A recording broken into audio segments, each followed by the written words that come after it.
今天给老公上一课。这娘们儿可不像好人呐。这娘们儿一肚子坏水，还好我看见了。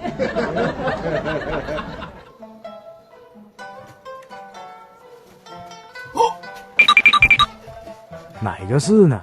就这个，我先给你调个包。这大鸡腿也是我的。啊，真香！哎呀，还有一个，还想整我？今天看我怎么收拾你！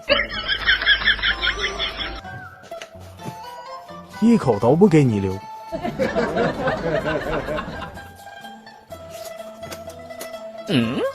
就这么2块，我还没吃饱呢，这份量不够啊。这样就完美了。再调整一下。哎，吃饭了，你跑啥呀？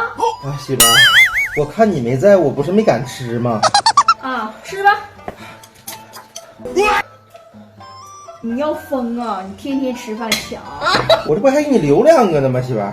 你离挨揍就差那么一丢丢。你吓唬谁呀？媳妇儿，那你要这么说的话，那我再给你留一个，我希望离挨揍再近点。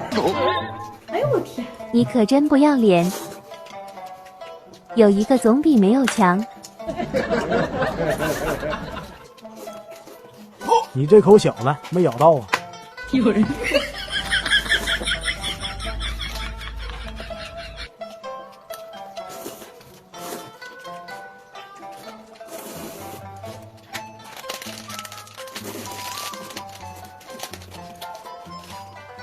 这又整个啥？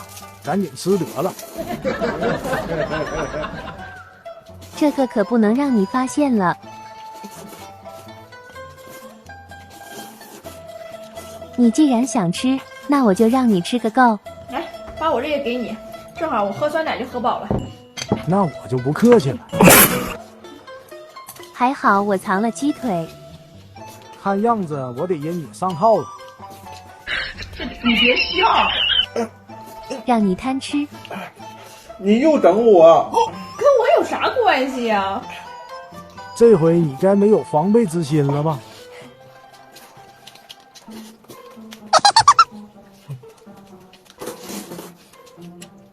呀，这是嘛呀？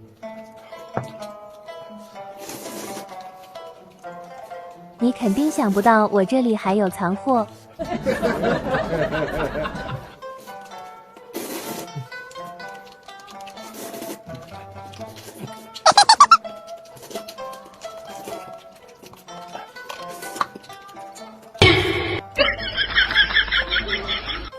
我先忍着，让你看看谁笑到后面。